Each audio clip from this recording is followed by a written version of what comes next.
देवरिया की रुद्रपुर तहसील और रुद्रपुर तहसील का फतेहपुर गांव, काफ़ी ये गांव चर्चित रहा है। पिछले 1 साल पहले जो है प्रेमचंद यादव की घटना हुई थी, जो है पूरे देश को झकझोर के रख दिया था। आज मैं उसी गांव में मौजूद हूँ, वही फतेहपुर गांव है। और फतेहपुर गांव में धनंजय पाल थे। धनंजय पाल की उम्र जो है 55 साल के करीब थी। उनका डीडीएन पब्लिक स्कूल गाँव से ही करीब 1.5 किलोमीटर की दूरी में वो जो है इसी सत्र में बनाए थे। और उस स्कूल पे वो जो है डेली उनका स्कूल था, चपरासी भी वहाँ रहता था और खा पी के जो है ये सोने चले जाते थे। शुक्रवार की रात भी ये खाना पीना खा के और सोने गए और रात में उनके साथ जो है कुछ अज्ञात बदमाशों ने हमला करके और कुल्हाड़ी से जो है उनकी जान ले ली।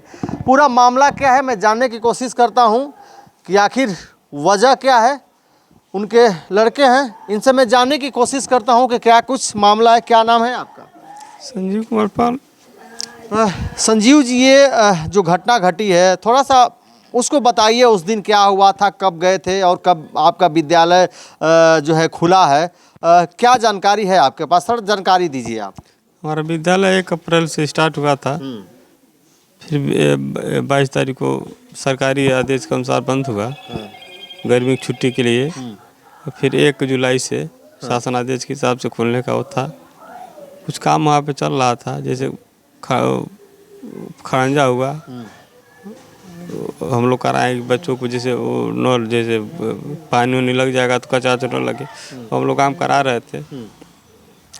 शुक्रवार को रात को घर आए थे, शाम के समय।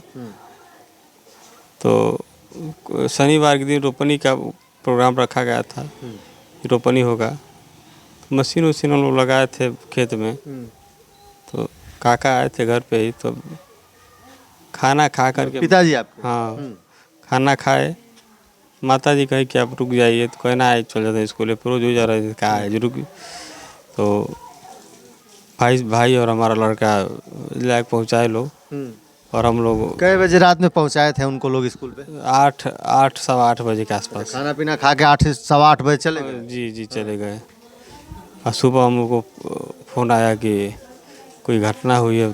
तुरंत पहुँचे तो हमें। सुबह कब आप लोगों को फोन आया और कैसे जानकारी, कौन बताया आप लोगों को? हमको 5:05 पर फ़ोन आया। हमारे स्कूल के जो प्रिंसिपल हैं हमको फ़ोन किए। उनको कोई फ़ोन किया किसी से बात है, दीवार पे हमारा नाम और उनका नंबर लिखा हुआ है। तो हम फ़ोन करके उनको कोई फ़ोन किया, तो हमको फ़ोन किए कि भैया कहाँ हैं? तो हम कहे भाई हम तो खेत जा रहे थे रोपनी पर। कहे भैया तुरंत स्कूल जाइए, कोई वहाँ पे घटना प्रतीत हो रही है। तो हम तुरंत साइकिल से थे, साइकिल अपने चाचा के लड़के को दे दिए। हम भाई साहब को फ़ोन किए कि एक काम करो, जल्दी मोटरसाइकिल लेके चौराहे पाओ, स्कूल पर कुछ हुआ है, चले हम लोग। तो हमारा भाई लेके चौराहे पहुंचा था। हम गए तो अंदर से ताला बंद था। गेट का ताला बंद था? जी ताला बंद था। गेट पे 10, 15, 20 महिलाएं खड़ी थी। तो एक महिला बताई कि है नहीं। तो हम लोग दोनों भाई अब जल्दी में चाबी तो ले नहीं गए थे, तो हम लोग भी गेट के रास्ते ही गए अंदर।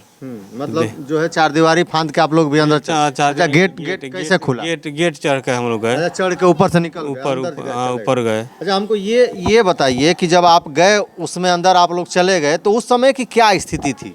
हम जब जाके देखे तो वो चौकी पे, मतलब जिस पर सोए थे उस पर सोए थे। अब सारा ब्लड गिरा हुआ था, फेस जो था पूरी तरह से उसको कर दिया गया, डैमेज कर दिया गया था।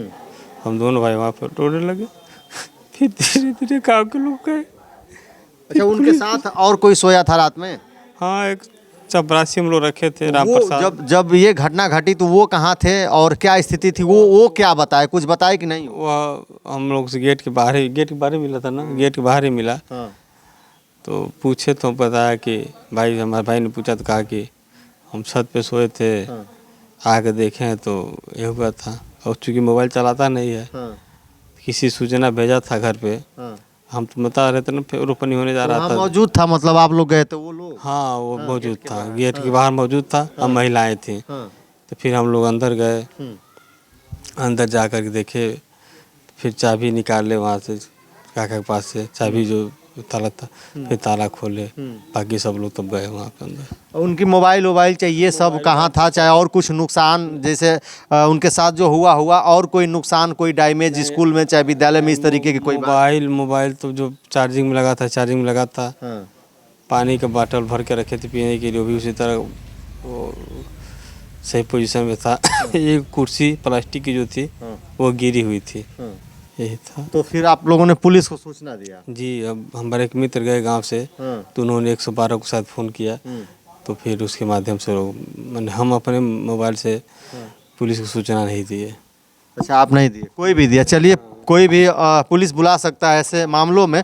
तो क्या लगता है आपको, ये ऐसी कौन सी वजह हो सकती है कि इस तरीके के साथ जो है आपके पिताजी के साथ इस तरीके की घटना की जाती है? वजह क्या हो सकती है? देखिए, हम लोग का गांव में किसी से उससे दुश्मनी नहीं है, लेकिन थोड़ा सा हम लोग नया विद्यालय स्टार्ट किए थे, कुछ लोगों को उससे थोड़ा सा दिक्कत महसूस हो। लोगों को मतलब किन लोगों को ऐसा लग रहा था आपसे जैसे दिक्कत हो रही थी? जैसे जो एक आध विद्यालय अगल बगल के जो हैं, वो कभी कभी इधर उधर बात करते थे। थोड़ा सा हमारा नया विद्यालय खुला था, प्रोग्रेसिव मोड में था, तो एडमिशन पहला सत्र था तो हुआ था। कितना लगभग एडमिशन हुआ होगा? हमारे पास एडमिशन इस समय खैर 80-90 के आसपास है, लेकिन हमारे पास बच्चे 200 से ऊपर आते थे।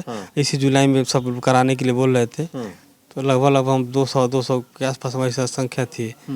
पहले पिताजी क्या करते थे आपके? हमारे पिताजी पहले बाहर रहते थे, ओमान रहते थे। अच्छा, विदेश रहते थे? 3 साल पहले घर आए थे। जब घर आए तो हम लोग वही प्लान किए कि कुछ किया जाए, तो वही प्लान बन के अपना जमीन था। आप लोग भी 3 भाई हैं, तो सब लोग बेरोजगार हैं? कोई कुछ सरकारी नौकरी नहीं, जैसे बेरोजगार मैं ही हूँ। मैं मतलब विद्यालय को देख रहा था। मेरा छोटा भाई मर्चेंट नेवी में है, और ठेका पट्टी लेके काम कराता है मेरा जो बीच वाला भाई है। हाँ। तो अभी तक जो है 2 दिन हो गया, तो अभी कोई पकड़ उकड़ में आया कि नहीं? चाहे पुलिस किसी को उठा के ले गई कि नहीं? अभी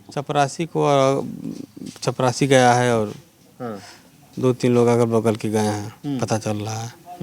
हम देखे नहीं है किसको लोग ले गए हैं, लेकिन अभी कोई बता रहा था कि चपरासी है, और 1-2 लोग और अगल बगल को उठा के गए। पुलिस अपना जो है कार्रवाई कर रही है, पूछताछ कर रही है और जांच में जुटी है। क्या चाहते हैं आप सरकार से? जो है इस तरीके की घटना हुई है, तो सरकार से क्या कहना चाहेंगे? चूँकि योगी की पुलिस है और योगी जो सरकार सख्त है और ऐसे मामलों में तड़ातड़ कार्रवाई हो रही है, तो आप क्या मांग कर रहे हैं सरकार से? हम सरकार से ही मांग करते हैं कि इस घटना का पर्दाफाश हो, जो दोषी हो उसको कठोर से कठोर सजा दी जाए, और हमारे परिवार को सुरक्षा प्रदान किया जाए।